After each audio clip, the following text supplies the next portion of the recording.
தினம் ஒரு கீரை சாப்பிட்ணும் அப்படின்னு சொல்கிறாங்க. கீரையை பொரியலாவோ இல்லை மசியலாவோ செஞ்சு சாப்பிட்றத விட ஒரு வெரைட்டி ரைஸ் மாதிரி செஞ்சு சாப்பிட்டா நம்ம லஞ்சுக்கும் எடுத்துக்கலாம், லஞ்ச் பாக்ஸ்லேயும் ப்ரிப்பேர் பண்ணலாம். சின்ன குழந்தைகளுக்கெலாம் இந்த மாதிரி கீரை சாதம் கொடுக்குறப்ப ரொம்ப ஹெல்த்தியாகவும் இருக்கும்.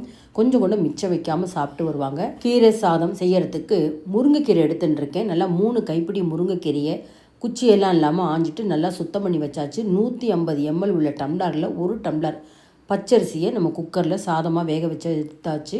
20 சின்ன வெங்காயத்தை எடுத்து பொடியாக நறுக்கி வச்சுருக்கேன். சாம்பார் குழிக்கரண்டால் 1 குழிக்கரண்டி துவரம் பருப்பை மஞ்சள் பொடி போட்டு நல்லா குழைய வேக வச்சு எடுத்தாச்சு. 3 டேபிள் ஸ்பூன் தேங்காய் துருவல்.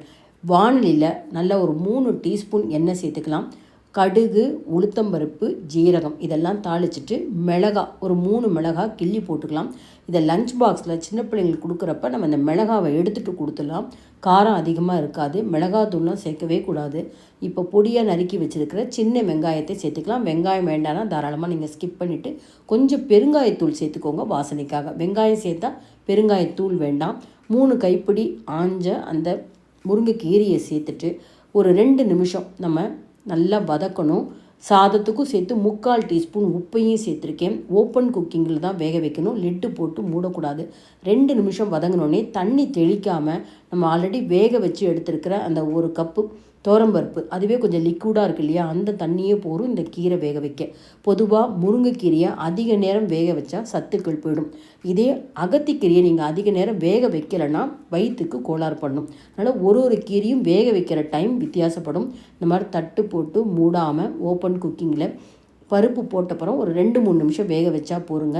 நல்லா தண்ணியெலாம் சுண்டி இருக்குது. இந்த ஸ்டேஜில் நம்ம எடுத்து வச்சுருக்கிற அந்த 3 டேபிள் ஸ்பூன் தேங்காய் துருவலையும் சேர்த்துட்டு நல்லா ஒரு 2 நிமிஷம் நல்லா பரட்டி எடுத்தோம்னா காத்தால் செஞ்ச இந்த கீரை பொரியல் பார்த்திங்கன்னா ஈவினிங் வரைக்கும் கெட்டு போகாது.